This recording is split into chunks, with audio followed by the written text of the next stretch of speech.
Hello, this is Mark Peacock, and welcome to the Travel Commons Podcast. This is Travel Commons Podcast number 194, recorded Tuesday, January 20th, 2023. This is the podcast giving the voice of the traveler. It's more about the journey than the destination. Two topics on this edition of the Travel Commons Podcast: best laid travel plans and roaming entropy. So coming to you from the Travel Commons studios in Nashville, Tennessee, after, I'd say, a good bit of travel, 10 days in the Netherlands, bracketed by road trips to Louisville, Savannah, Georgia, and Chicago, and then what was a very, very tough week of beer drinking here in Nashville when the Craft Brewers Conference touched down. So I've been keeping occupied since the last episode, but it's all been personal travel. All of my business travel has been replaced with Zoom and Teams sessions. I may be a bit of an outlier, but none of the U.S. Airlines Q1 earnings announcements were great, and that was in no small part because business travel still isn't back to pre-pandemic levels.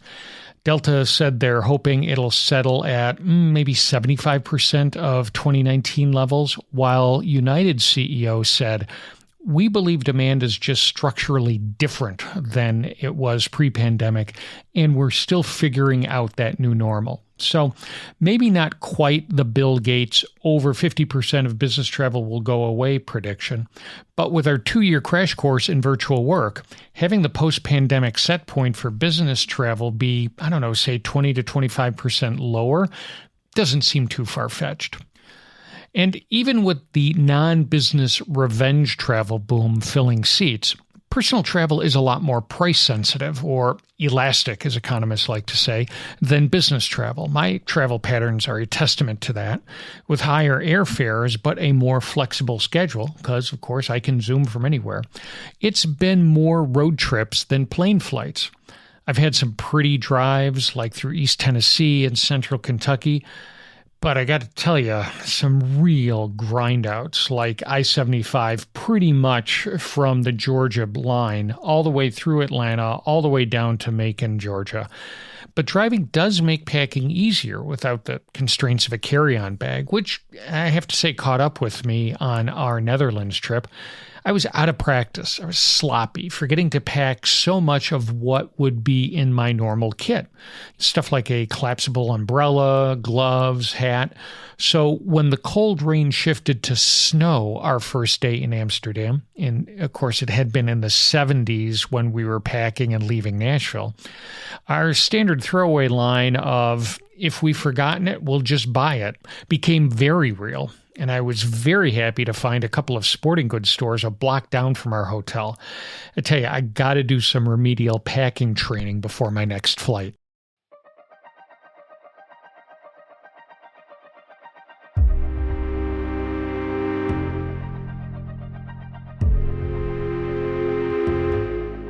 So following up, Robert Fennedy hit the Travel Commons website to comment on last episode's thoughts about ponying up for a not quite Amex Platinum card from, say, Chase or Capital One, one that includes a Priority Pass membership. First of all, Robert said, "You need to fix the cert on travelcommons.com. Safari is complaining." Yep, I know. I have to tell you, though, converting the site to HTTPS has been on my to-do list for a long time. I'll get to it. I promise. Someday. So, now getting into the meat of it, Robert says, "Given the paucity of direct flights from Nashville, I suppose lounge access makes sense, but please don't get a credit card just for Priority Pass access. I've had one for years through my Chase Sapphire Reserve card.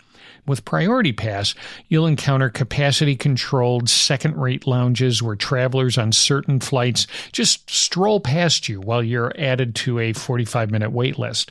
And then after your 45-minute wait, you'll be treated to a sardine-packed lounge where the primary benefits are lack of blaring TVs, they've got cat food sandwiches, and maybe a second-rate chair that might adjoin an electrical outlet.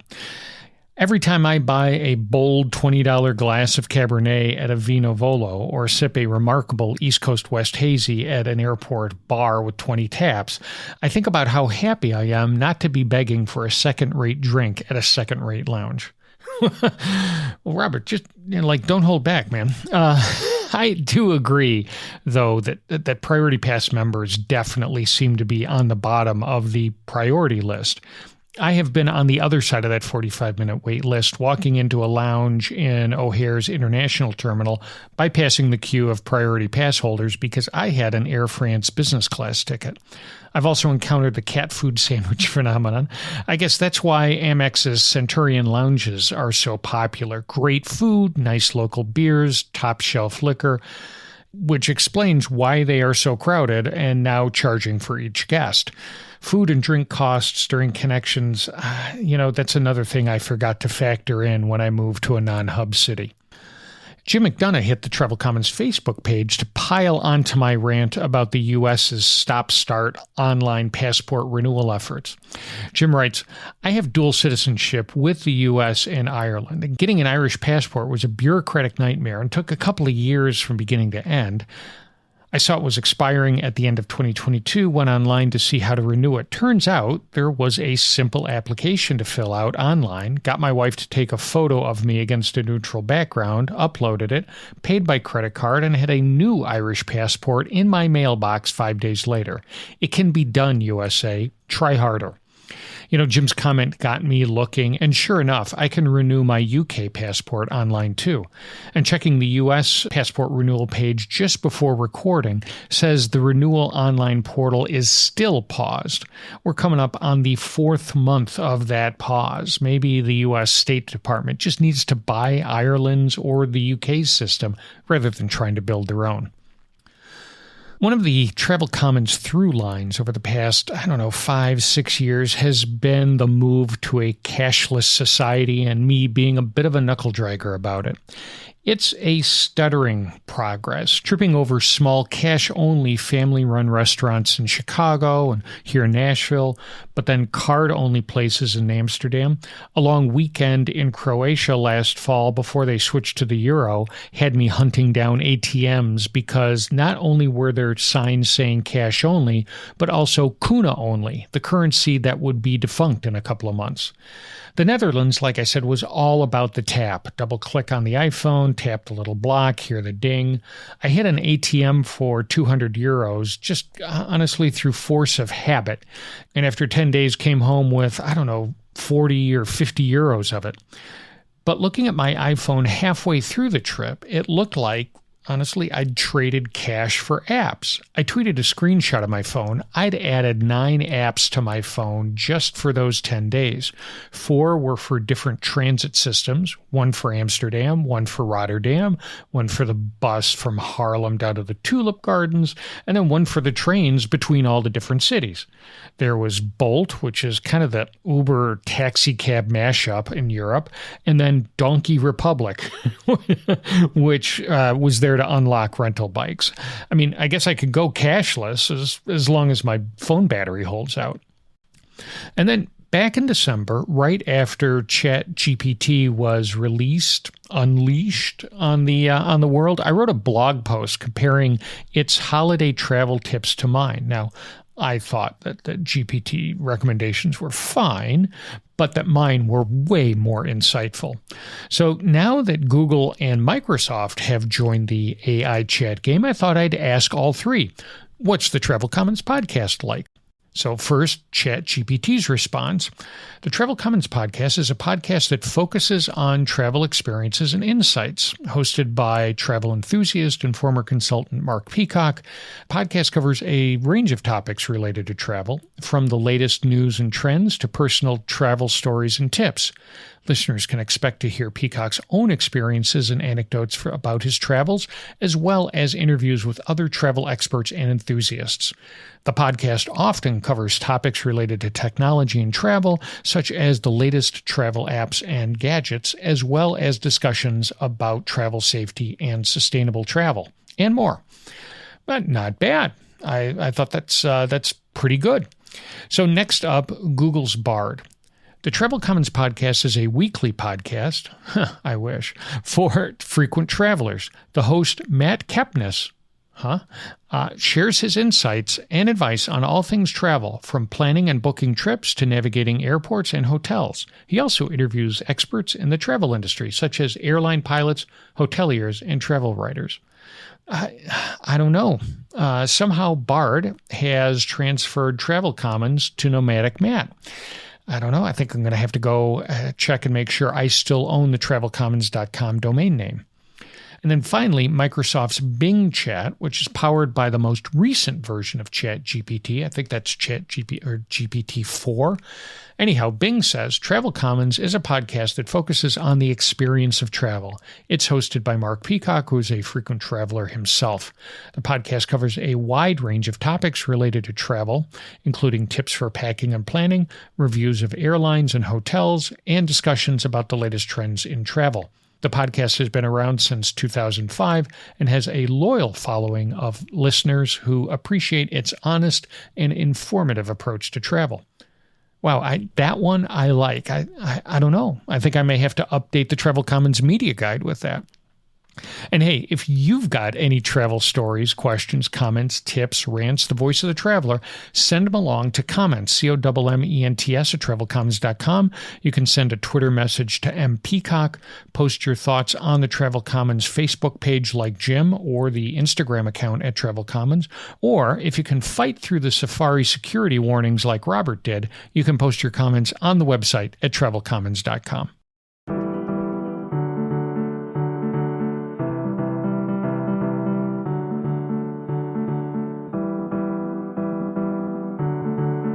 So the first topic on today's Travel Commons podcast is best laid travel plans.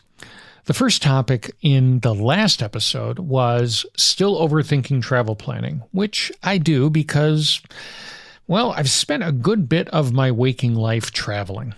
But kind of like how generals always fight the last war, I'm probably not doing a great job of accounting for the changes in today's travel landscape. Full planes and hotels, limited flexibility, basically taking what you can get.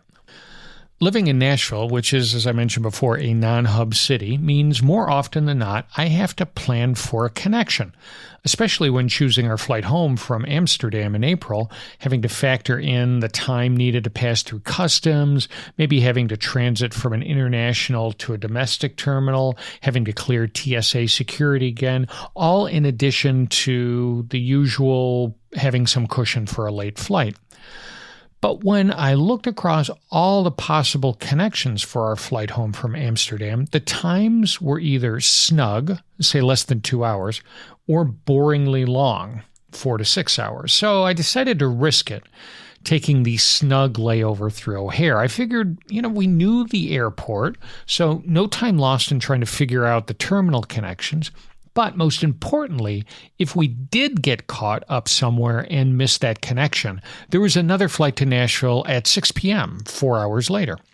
So as you might guess, all did not go smoothly because, let's face it, if it did, I wouldn't be here talking about it on the podcast. There's not much interesting about I booked a snug connection and everything was fine. So actually, things started to go off the rails a few days before our departure on our last night in Rotterdam.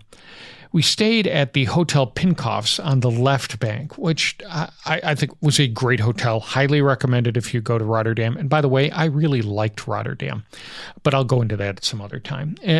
But anyhow, after dinner, we hit the hotel lounge where I ordered a glass of what was labeled a Dutch coastal gin called Hermit.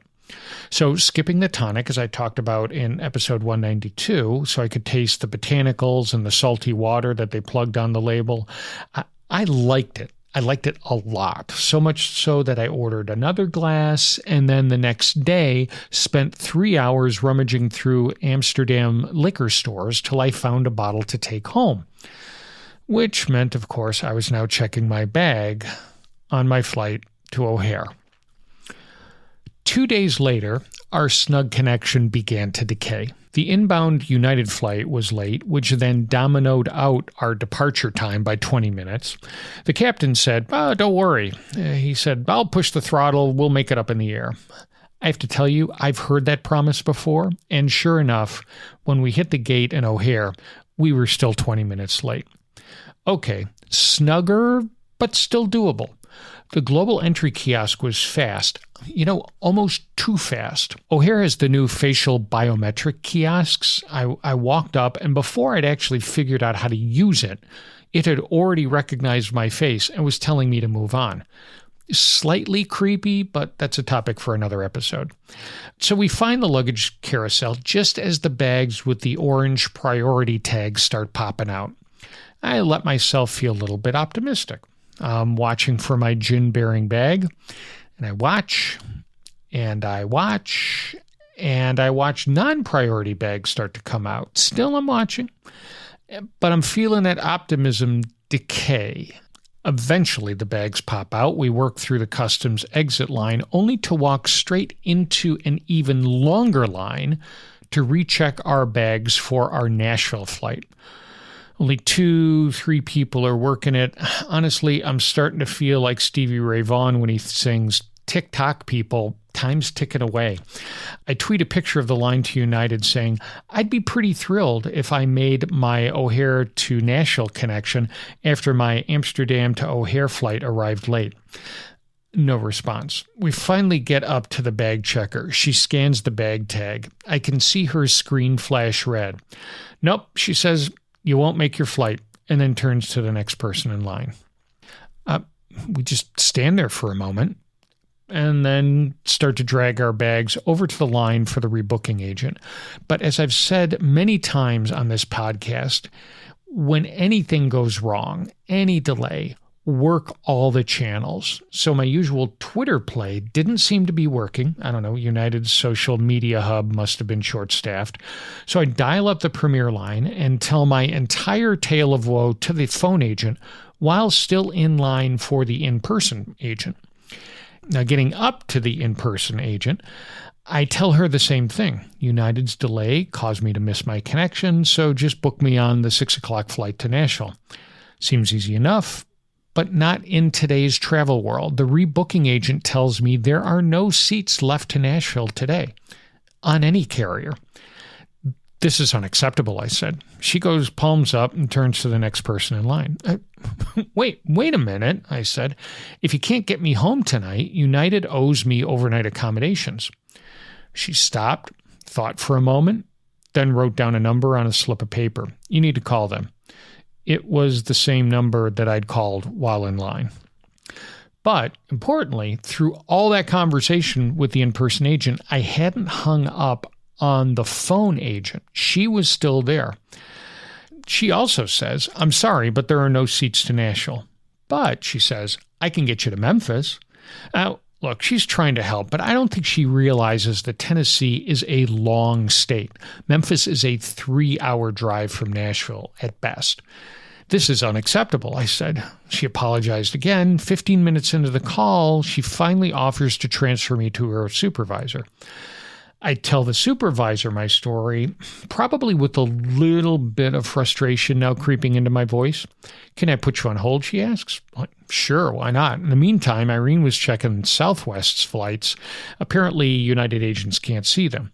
The supervisor eventually, after a while, comes back. "Would the 6 p.m. flight to Nashville be okay for you?" 6 p.m. today, I asked. After 36 minutes on the phone and saying this is unacceptable 2 or 3 times, they somehow scrounged up the seats that I had been asking for all along.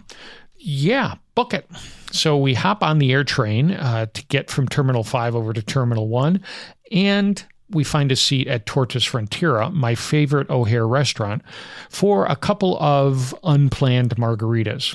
While checking the United app for my new boarding pass, I saw that United Twitter had finally responded. "We're sorry about the stressful day you've had today. As a gesture of goodwill, we are able to deposit 2,500 miles in each of your accounts."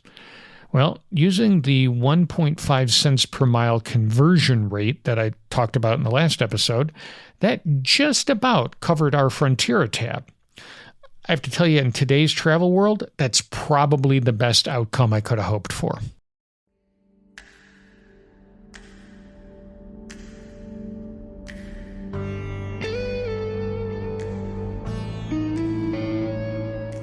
The second topic on today's Travel Commons podcast is roaming entropy. Well before this revenge travel boom, overtourism was a trending topic. I've talked about it on a number of past episodes, biking up to Delicate Arch in Moab, Utah, only to find a swarm of photographers setting up to get their golden hour shot at sunset, or trying to dodge and get in front of tour buses before they disgorged their masses along Iceland's Golden Circle, and then most recently squeezing through narrow streets in Rome when I made the mistake of agreeing to meet a friend at Trevi Fountain, and I didn't even have 3 coins to throw in. But as you might guess, that's not my preferred touring style. Instead, I tend to do what my family calls my solo tour routine, going off on my own to wander a city, just sort of randomly walking, letting traffic lights make the call when it's time to make a turn. Often I'll have some endpoint in mind, a tap room, a church, but my path getting there won't be the most direct. I've never thought that this was unique, but still, I've been pleasantly surprised to run across a couple of articles that put a name to it, flâneuring, from flâneur, the, well, of course, French word from the 19th century that means a stroller, a loafer, a wanderer, someone who walks around a city without a fixed destination or purpose, just observing and enjoying the sights, sounds, and smells. The English author Virginia Woolf called it street haunting, which I kind of like, but I think my favorite term is roaming entropy, coined by some New York University researchers whose work showed a positive correlation between someone's mood and how many sort of new, varied, unexpected locations they visited. Also, as someone with a chemical engineering background who sweated through at least a couple of semesters of thermodynamics, just the opportunity to use the word entropy excites me. So roaming entropy, experiential diversity, they say, these NYU folks say, promotes cognitive development, which makes sense to me. In many ways, this is one of the main reasons people travel, to experience something new. Way back in episode 166, Emily Thomas talked about how philosophers such as Descartes and Montaigne thought experiencing what they called the otherness of travel was important to broadening your mind. It forced you to think past your familiar experiences. And many folks do want to experience something new, but without the risk of disappointment or the risk of something worse that the term roaming entropy implies. And there's nothing new to that. Guidebooks have been around forever. When Irene and I started traveling through Europe, we'd always carry a green Michelin guide, and we'd check off the 1, 2, 3-star sites as we'd hit them. I mean, it's really not all that different from people today queuing up for selfies at an Instagram famous spot. But ticking off a list of Insta sites or starred spots doesn't open you to the possibility of serendipitous delight, the joy of discovering something unexpected. Now, on the flip side, it does keep you out of serendipitous disaster. I mean, I don't recall any of my wanderings putting me in harm's way, but there have been a few times where I felt I pushed the envelope just a bit far, say in Cape Town or Joburg, South Africa, in Brussels, Belgium, and where I felt the need to beat a very direct, non-random retreat to someplace safer. The NYU folks also talked about sociodemographic experiential variability. I had to say that slow because it's, their polysyllabic way of describing wandering around in different ethnic or cultural neighborhoods during flâneuring, which is kind of obvious. I mean, I'm always hitting up food carts for, say, tamales in a Mexican neighborhood, or not really well-defined meats on skewers in an Asian night market, or, Cuban coffee joints in Miami. I mean, come to think about it, a lot of my socio-demographic experiential variability involves food or booze.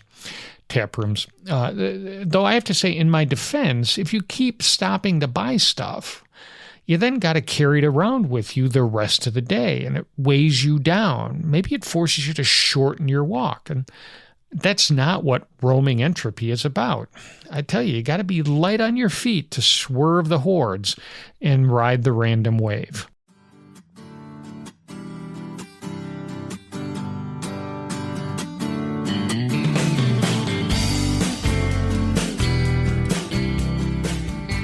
Okay, that's it. That's the end of Travel Commons podcast number 194.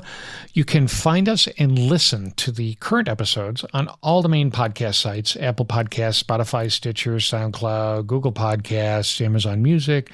You can also ask Alexa, Siri, or Google to play Travel Commons on your smart speakers.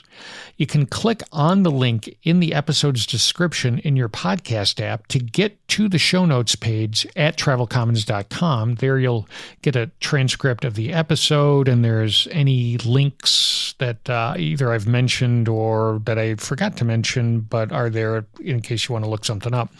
If you have not yet subscribed to the podcast, there's a drop-down subscribe menu at the top of the page and then along the side. And you'll also, along the side, you'll find links to all the Travel Commons socials. If you've got a story, thought, comment, gripe, the voice of the traveler, send them along. Text or audio file to comments, COMMENTS at travelcommons.com. M. Peacock on Twitter. Write them on the Travel Commons Facebook page or the Instagram site. Or, if you find a way to click through and get to travelcommons.com, you can post your comments right there under the episode. Thanks to everyone who has taken the time to send in emails, tweets, and post comments on the website or any of the other socials. I really do appreciate it. And until we talk again, travel safe, and thanks for stopping by the Travel Commons. Bye now.